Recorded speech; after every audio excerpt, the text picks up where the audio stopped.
Hey, it's Adewale here from stresstherapist.net, and today we're going to learn the number one secret to stopping yourself from getting easily overwhelmed from doing daily life tasks. But real quick, just in case you've got any questions that you'd like me to answer, once you finish watching this video, please go ahead and leave me some questions. I will come back and read them, and I'll make sure to do some more videos on those questions later. Now, the key to stopping yourself from getting overwhelmed too easily lies with your strengths and weaknesses. Let me elaborate using a very common weakness many people struggle with. So, have you trained the people in your life to take advantage of you? Perhaps you are a very busy mom who is very given. You're so given of yourself and of your time. But because you are very given, could you have been training the people living with you to take and take until the balance is skewed heavily towards you giving of yourself till you don't have any more to give? And perhaps in your marriage, if you can remember at the very beginning, your husband did not start first by just taking. He used to tidy up, he used to look after things, but you've gradually taking on a lot more responsibility as you just notice him gradually doing nothing. But how did you get here? How did you fall into this trap? Did you realize that it was because you had a strength, you used it more, and over time it started to overwhelm you? And this is the pattern we'll find with a lot of things, especially in mental health. And in my experience, I find that most people who are struggling, they're struggling because they're leaning too much on certain strengths in their life and not because of a weakness. This is the irony. But you know what's so sad about this? It's that those strengths, the reason they got developed in the first place is because of experiences you had growing up or some experiences you've had in the past. And this was the case with one of my clients. As a child, his mom kept on making him feel so bad about himself.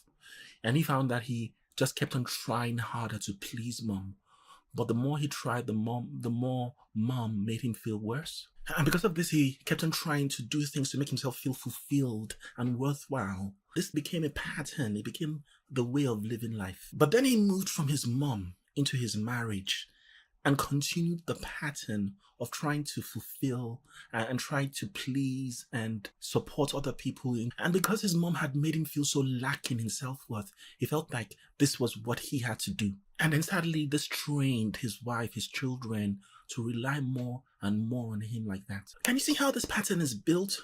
Where you're just trying to always give everything, be there for everybody, be everything for everybody. All coming from having, as a child, just trying your best to be perfect, to get that reward, to get that praise, to get that just a little smile from your mom. So if you can relate, what's going to be very good now would be to start noticing what strengths you have developed like this that's actually causing a lot of what you don't like to see in yourself. What are the things you're relying on that you've become so good at?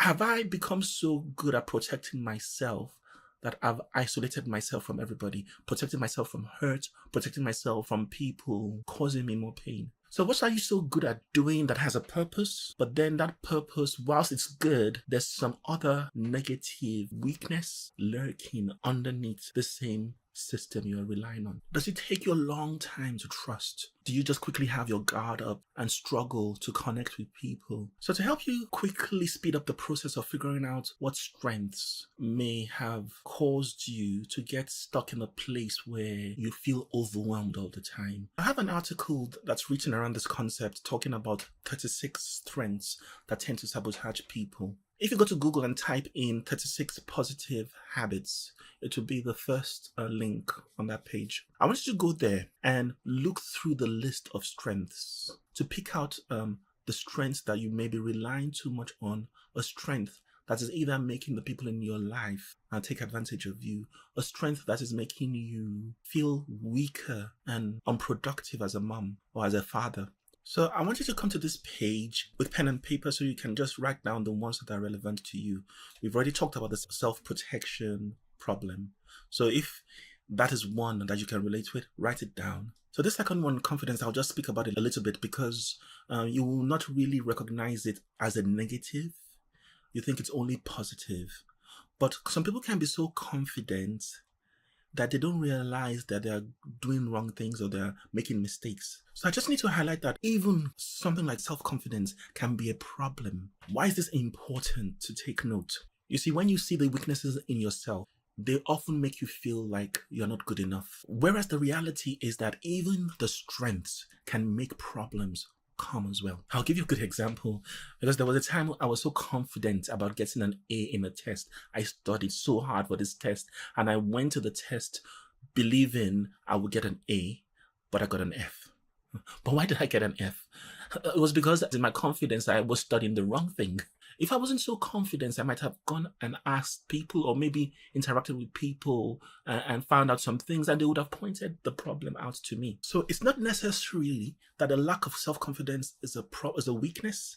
It's more that there's a need for balance. So in essence, I have to be less self-confident in that situation so I can seek more support and help in a way that then makes it easier for me to avoid making mistakes. So next example is, do you problem solve a lot? Yes, just write that down as well. And self-reliance, do you rely on yourself a lot? If yes, just write it down. And you can see again how all these things, although they are positive, they have the potential to take away a lot of your energy. Are you one to keep very busy? Which is again is good, but how much does that take away from you actually spending time with yourself? Are you someone who is very committed? Someone who has a lot of high principles and high standards? Do you often feel like you have to do things to perfection like this? So constantly always preparing, but never feeling like you're prepared with everything you need to do. What about that tendency to just be always available for your friends? Whenever they need you, you're always there for them. Are you the kind of person who keeps chasing after success? So you get successful at something, and before long that loses its appeal, and then you find yourself chasing something else. So you just keep chasing the next thing. You get really addicted to success. So are you seeing how some things that you will not expect to be a weakness potentially causing problems? So there are a whole list of 36 strengths here. And the thing is that if you are struggling with either anxiety or depression, there's a 99% chance that the reason is because you've leaned too much on one of these 36 points. So it's good to start to become aware of them so you can learn to kind of balance them out, so that the pressure that's causing you your depression, the pressure that's causing you your anxiety can reduce. So what I'm hoping this tutorial has done for you is that it has broken this brainwashing where we believe that it's our problems that causes our weaknesses. Whereas it's nothing to do with that.